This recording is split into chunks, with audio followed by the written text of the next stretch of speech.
सभी को जय सिया राम।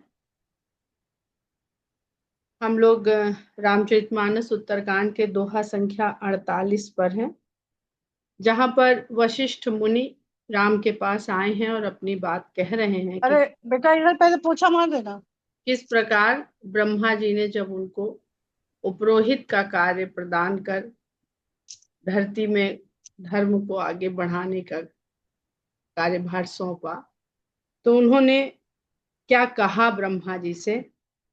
महिमा अमित वेद नहीं जाना, मैं कही भांति कहूं भगवाना।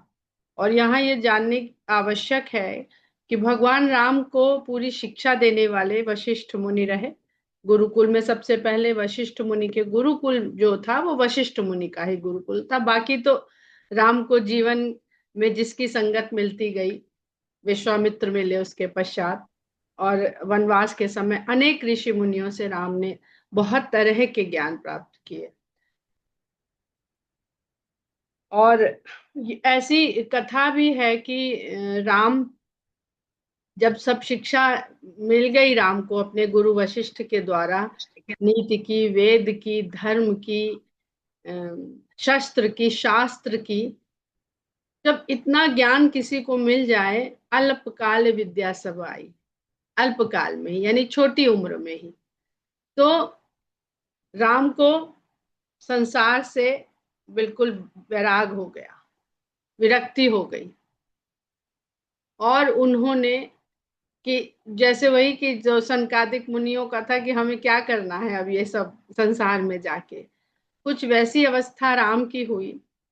और राम ने अपने आप को एकांतवास में कर लिया। राम वीर भी हैं, संवेदनशील भी हैं, और एक ऐसे राजकुमार की आप कल्पना करिए तो समझ में आती है, क्योंकि वो नर लीला कर रहे हैं। तब उस एकांतवास से उनको कोई नहीं निकाल पाया, न माता, न पिता, न मित्र, न भाई। तब वशिष्ठ मुनि ने ही जब उनसे बातचीत करी, आरंभ किया, तब राम ने अपने आप को उनके सम्मुख प्रस्तुत किया और बहुत प्रश्न किए, जिसको आजकल हम लोग कहते हैं कि डिप्रेशन में जाना। और वशिष्ठ ने उनके सारे प्रश्नों के उत्तर दिए और उनको अपने साथ लेकर के यात्रा में गए। आज भी डॉक्टर कहते हैं ना, कहीं घूम फिर आइए, डिप्रेशन जिसको होता है। तो राम ने पहली यात्रा वशिष्ठ मुनि के साथ की थी, और वहां वो सब हमारे विषय नहीं है इस समय। उसके पश्चात राम ने आकर के अयोध्या में जो सांसारिक कर्तव्य थे उसमें उनका मन फिर लगा और रमा। तो उपरोहित कर्म अति मंदा, वेद पुराण स्मृति कर निंदा। वेद पुराण और स्मृतियां उपरोहित कर्म को सबसे, ब्राह्मणों के कर्म में बहुत छोटा काम बताती हैं। जब न लेऊं मैं तब विधि मोही, कहा लाभ आगे सुत तो ही। जब मैंने ब्रह्मा जी से इस कार्य को लेने के लिए अपनी अरुचि दिखाई, तो ब्रह्मा जी ने कहा कि इसी कार्य के द्वारा तुमको आगे बहुत लाभ होगा। यहाँ पर ये चौपाई ये भी बताती है कि कोई भी कार्य जो आपके लिए तय किया गया है, जो विधाता ने तय किया है, अगर उसको धर्म सम्मत तरीके से आप करते हैं, तो कोई भी कार्य आपको परमात्मा से मिलाने का ही साधन है। इसलिए किसी भी कार्य को हमें श्रेष्ठ या निम्न नहीं मानना चाहिए, नहीं सोचना चाहिए। परमात्मा ब्रह्म नर रूपा, होई ही रघुकुल भूषण भूपा। तब मैं हृदय विचारा, जोग यज्ञ व्रत दान, जा कहूँ करिए सो पई हूँ, धर्म न एहि समान। तो वशिष्ठ मुनि ने विचार किया, और ये वो भी विद्वान थे, सब शास्त्रों का, वेदों का ज्ञान था। तो उनको भी पता था कि हर शास्त्र का, वेद का, विद्या का, साधना का फल क्या है, कि परमात्मा को जानना, परमात्मा से मिलना, परमात्मा को समझना, परमात्मा के दर्शन, जैसा जिसका भाव है। तो उन्होंने तब ये विचार करके निर्णय लिया कि चाहे हम अगर योग करें, यज्ञ करें, व्रत करें, दान करें, जा कहूं करी सो पई हूं, धर्म न एहि समान। इससे बढ़कर कौन सा धर्म का कार्य मुझे करने को मिलेगा कि मुझे स्वयं परमात्मा को जन्मते ही उनके हर संस्कार को करने का वशिष्ठ मुनि ने नाम दिया, राम को नाम। बालकांड में बड़ा सुंदर प्रसंग है कि किस प्रकार वशिष्ठ मुनि नामकरण के लिए बुलाए गए और उन्होंने अनामे अनाम परमात्मा को नाम दिया। हम लोग बालकांड अगर फिर से पढ़ते हैं तो उसका आनंद फिर से लेंगे। जप तप नियम जोग निज धर्मा, श्रुति संभव नाना शुभ कर्मा, ज्ञान दया दम तीरथ मज्जन, जह लग धर्म कहत श्रुति सज्जन। जितने भी वेदों में शुभ कर्म संभव हो सकते हैं इस धरा पर मनुष्य के द्वारा, जितने भी शुभ कर्म बताए जा सकते हैं उनमें जप है, तप है, नियम है, योग है, अपने अपने धर्म के अनुसार किए जाने पर। अपने अपने धर्म क्या, हर वर्ण का और हर आश्रम का अलग धर्म है, उसका पालन वर्ण आश्रम धर्म के अनुसार करना है। स्थान के अनुसार भी है, उसमें धर्म में स्थान का भी नियम है। इसीलिए आगे कह देते हैं ज्ञान दया दम तीरथ मज्जन, ज्ञान हो, ज्ञान प्राप्त करें, दयालु हो स्वभाव से, इंद्रियों का दमन करने वाले हों, तीर्थ मज्जन, तीर्थ स्थानों में स्नान करने के शुभ कर्म हो, जहां तक भी धर्म सम्मत शुभ कर्म वेदों ने और सज्जनों ने कहे हैं। अब तीर्थ मज्जन क्या है? तीर्थ का अर्थ होता है, तीर्थ में स्नान तभी तो करेंगे जब वहां पे कोई नदी होगी। तीर्थ का अर्थ होता है नदी के तीर पे बसा हुआ स्थान, तीर्थ। लेकिन ये अपने आप में केवल शाब्दिक इसकी व्याख्या है। इसका जो आध्यात्मिक पक्ष है, तीर्थ में जाने का तात्पर्य क्या है? वहां पर रहते हैं साधु संत साधक लोग, हम वहां जाएंगे, वहां उनकी संगति मिलेगी, उनकी संगति से हम जो सुनेंगे, ये गृहस्थों के लिए है तीर्थ स्थानों में, तीर्थों में जाना, तीर्थ स्नान करना, क्योंकि उनका धर्म अपने वर्ण और आश्रम के अनुसार संसार में कुछ और है। लेकिन जब तीर्थ स्थलों में जाएं तब वहां के धर्म का पालन करें, जिसको आज हम लोग कल्पवास के रूप में आज भी निभाते देखते हैं लोगों को। वो जीवनचर्या दिनचर्या वहां नहीं रखते हैं जो अपने घर में रखते हैं। तो उस तीर्थ स्थान में जब हम साधु सज्जन संत ऋषि महात्माओं की संगत में बैठते हैं तो थोड़ी देर के लिए अपने गृहस्थ धर्म का त्याग करते हैं और वो बातें सुनते जानते समझते हैं जो उन साधकों ने अपनी साधना के द्वारा प्राप्त की है। उनको खाली सुनने मात्र से हमको पुण्य की प्राप्ति होती है। उसका अर्थ यही है कि जब हम सुन के आते हैं तो कुछ सीख के आते हैं। सुनकर सीखना, श्रुति का सुना और उसको सीखा, धारण किया, तो आचरण में थोड़ा बहुत तो लाते हैं। आजकल तीर्थों में जाने का फल नहीं मिलता है लोगों को। क्यों नहीं मिलता है? भाव ही नहीं होता है। वहां जाकर के धक्के मुक्की से पहुंच गए, वीआईपी सोर्स लगा लिया, पैसे का सोर्स लगा लिया। जिस पशु पर या जिस मनुष्य की पीठ पर चढ़कर हम पहुंचते हैं, हम उसको पीड़ा देकर, कष्ट देकर वहां पहुंच रहे हैं। तो निश्चय ही पुण्य शायद उसको मिल रहा है जो आपको अपनी पीठ पे सवार करके ले जा रहा है।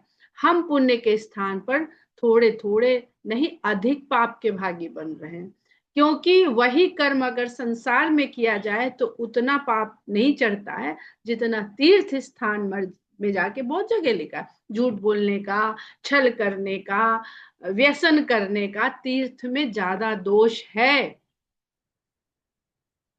ज्ञान दयादम तीरथ मज्जन, जहां लग धर्म कहत श्रुति सज्जन, आगम निगम पुराण अनेका, पढ़े सुने कर फल प्रभु का।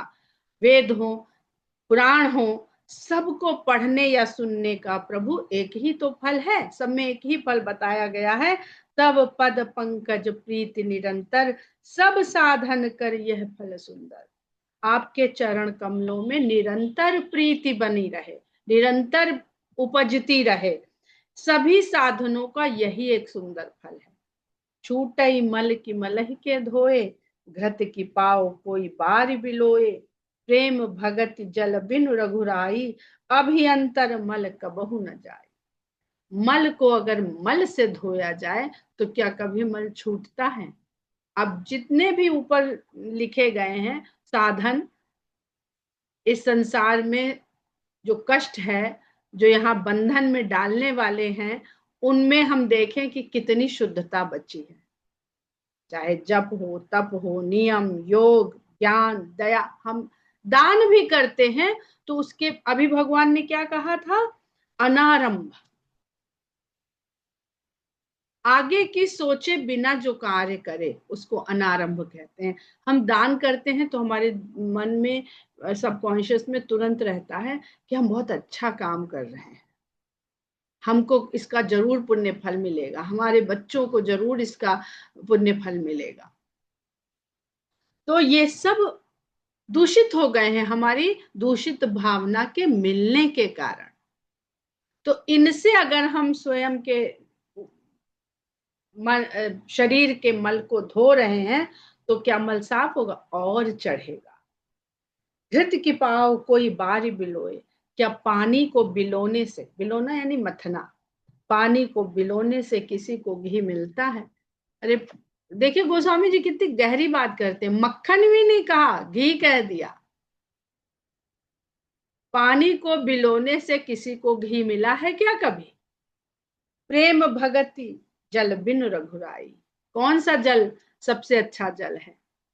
प्रेम और भक्ति रूपी जो जल है, हे रघुराई, ये जो अंतर मन का जो मैल है ये कभी जा नहीं सकता। तो अंतर मन के मैल को साफ करने के लिए न तो हमें साबुन चाहिए, न जल चाहिए संसारिक, केवल आपके भक्ति प्रेम रूपी जो जल है यही उसको साफ करने में, दूर करने में स्वयं अपने आप में अकेला पर्याप्त है। सोई सर्वज्ञ तज्ञ सोई पंडित, सोई गुण ग्रह विज्ञान अखंडित।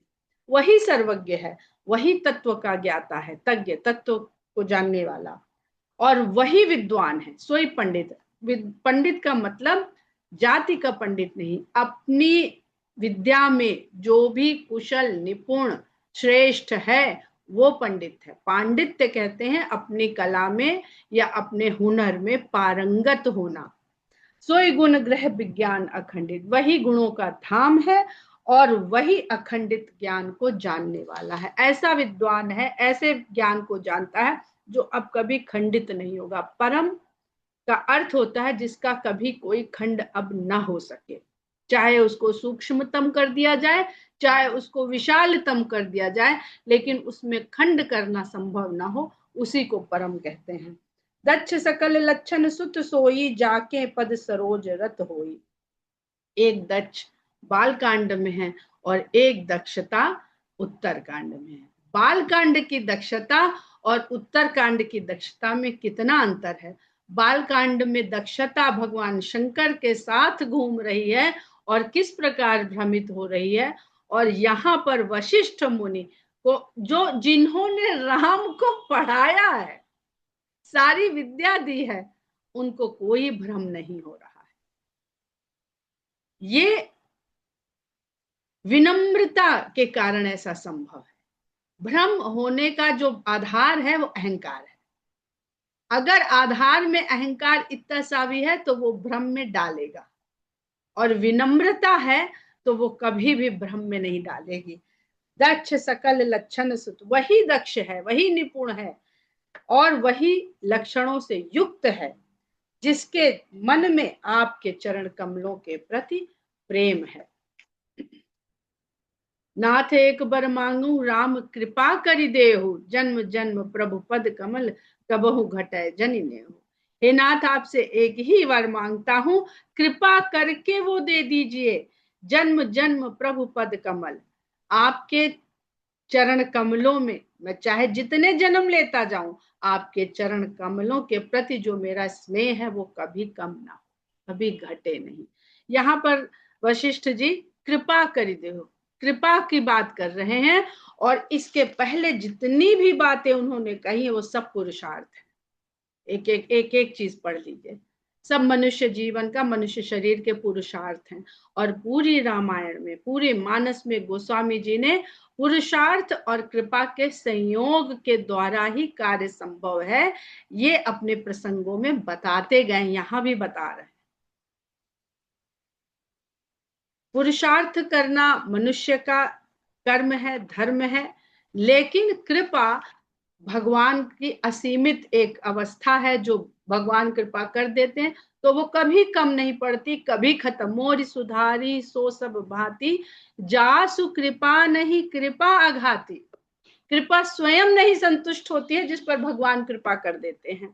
तो वही वशिष्ठ जी यहाँ पर कह रहे हैं कि कृपा कर दीजिए। मैंने तो बहुत विद्या भगवान को सिखाया, तो सोचे कितनी विद्या उन्होंने, उनको आती रही होगी, कितना अध्ययन किया होगा, कितने विद्वान रहे होंगे, लेकिन भगवान की कृपा उस उनके पुरुषार्थ में, उनके ज्ञान में मिल जाए, तभी वो वशिष्ठ मुनि राम के गुरु की तरह से संसार में जाने जाएंगे।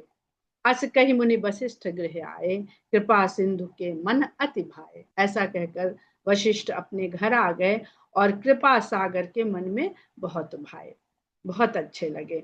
हनुमान भरतादिक भ्राता, संग लिए सेवक सुख दाता।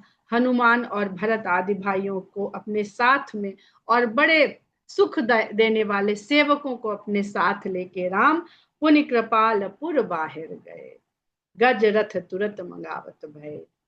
कृपा कृपा कृपा कृपा सिंधु कृपाल पुर के बाहर गए। यानी अगर अयोध्या में ही जो लोग हैं, भगवान केवल उनके ऊपर कृपा नहीं करेंगे, पुर के बाहर जो हैं वो उन पर भी कृपा करना चाहते हैं और स्वयं चल के जा रहे हैं बाहर, कि जो अयोध्या तक नहीं आ सकते हैं, क्या वो उनकी कृपा से वंचित रह जाएंगे?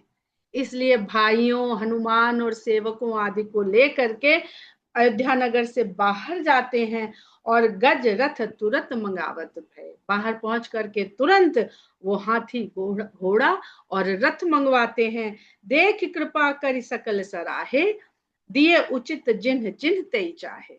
और वहां पर जिसको जो चाहिए था वो उन्होंने उसको दे दिया, कि जिसको गज चाहिए था गज, जिसको रथ चाहिए था रथ, जिसको घोड़ा चाहिए था घोड़ा। ये भगवान की कृपा देखकर सबने सराहना करी। ये कौन सी कृपा है? और ये गज रथ तुरग क्या है? बड़े भाग मानुष तन पावा, सुर दुर्लभ ग्रंथनि सब गावा। उन्होंने कहा ना इसके पहले प्रश्न, ऐसा कौन सा कर्म किया भैया जिससे ये शरीर पा गए, याद करके देख लो। तो भगवान की कृपा से जो ये मनुष्य का शरीर मिला है वही गज रथ और तुरग है। भगवान गज को गोस्वामी जी ने बहुत जगह अधर्म का प्रतीक बताया है। ऐसा मनुष्य का शरीर जो अधर्म के रूप में उसने धारण किया है, लेकिन वो गज का शरीर भी जब भगवान कृपा करके दे दें तो वो अधर्म का प्रतीक नहीं रह जाता है, क्योंकि उसमें भगवान की कृपा सम्मिलित हो गई। कृपा एक ऐसा, वो कौन सा पढ़ते हैं ना केमिस्ट्री में, कौन सा एक ऐसा एलिमेंट होता है जो अपना स्वभाव नहीं बदलता कभी। वो कृपा जिस चीज में मिल जाती है उसको पॉजिटिव कर देती है, उसको सकारात्मक परिणाम देने वाला बना देती है। और रथ क्या है? रथ तो हम लोग शुरू से ही समझ रहे हैं, रथ क्या है? दशरथ, दशरथ के यहाँ जन्मे, दशरथ के आंगन में खेले, 10 इंद्रियों से बना हुआ शरीर जो रथ की तरह मनुष्य साध सकता है, अपने पुरुषार्थ से साध सकता है, उनको रथ दे दिया।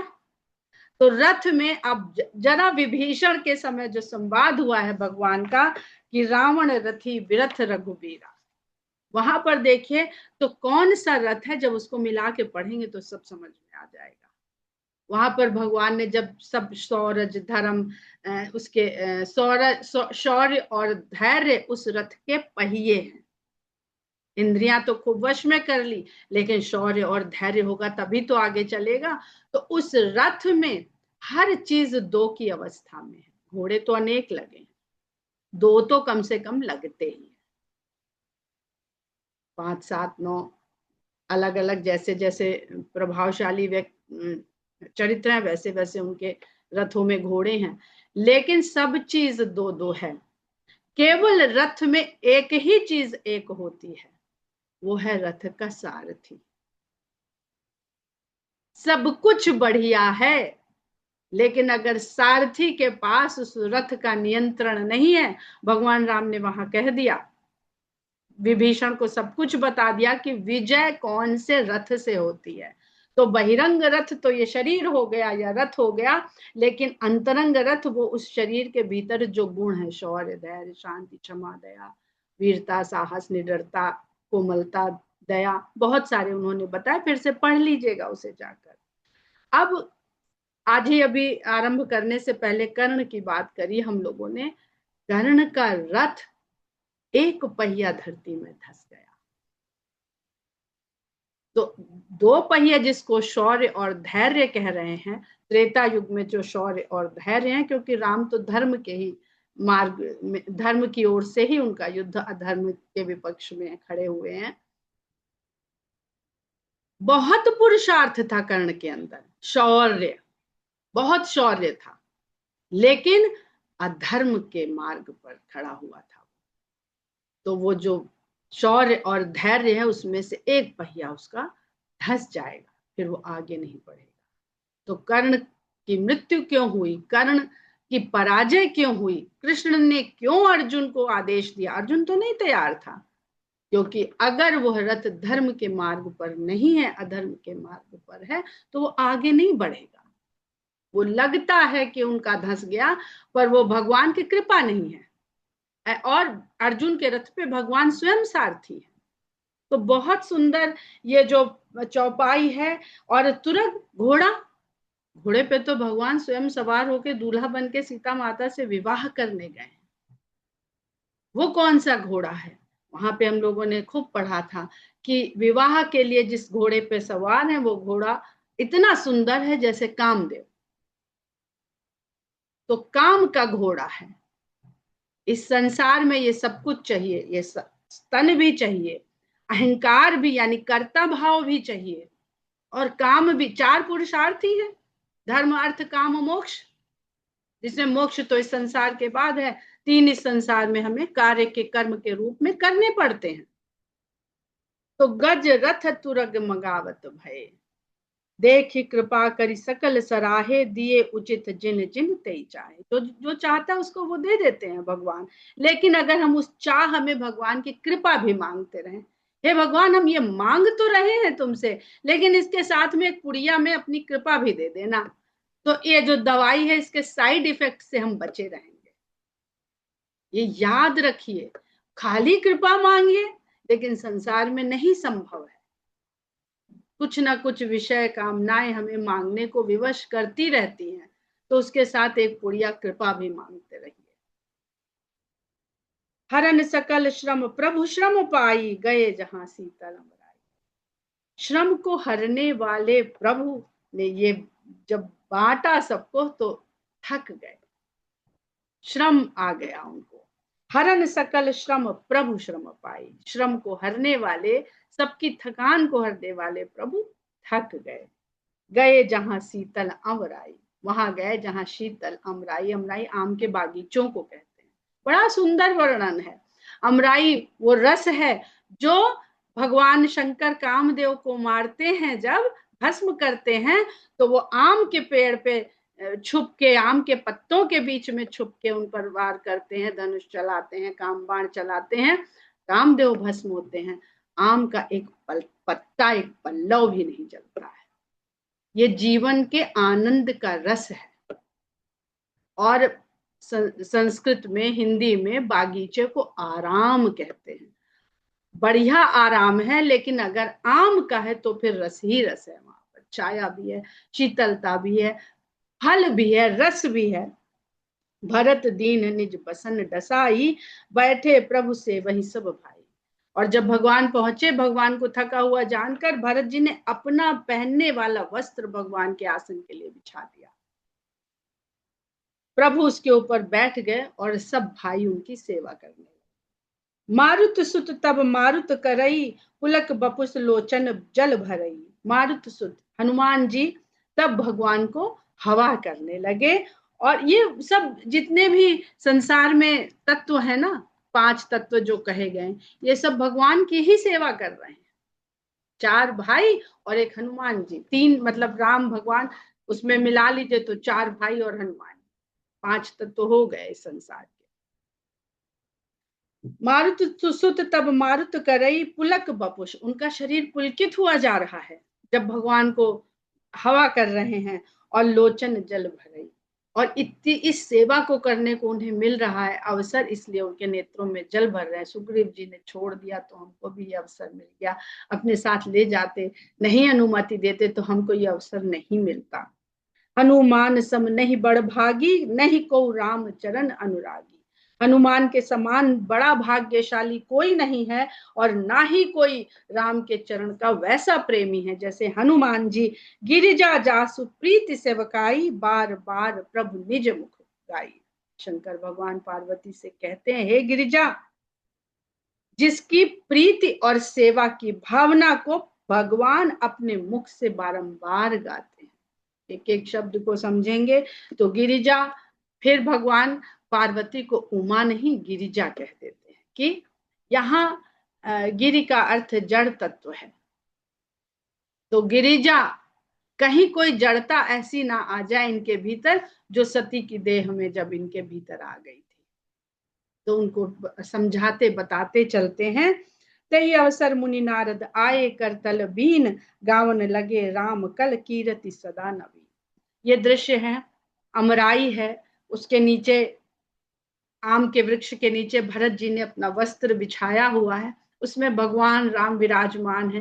किसी के गोद में भगवान का सिर है, तो कोई उनके चरण चाप रहा है, तो कोई उनके हाथ दबा रहा है, तो कोई सिर सहला रहा है, तो कोई पंखा झल रहा है। और इसी समय में ये बड़ा सुंदर आध्यात्मिक दृश्य है। क्षीर सागर में भी नारद जी को ये दृश्य देखने को नहीं मिलता, इसलिए नारद जी अपने को रोक नहीं पाते हैं। नारद मन का ही प्रतीक है, मन के बहुत प्रतीक हैं आध्यात्मिक दृष्टि से। जब भी इसके अंतरंग भावों को देखेंगे, नारद को शाप है ना कि एक जगह टिक नहीं सकोगे। मन एक जगह कहाँ टिकता है, लेकिन मन को टिकाने का साधन ये बालकांड में बहुत बढ़िया तरीके से है।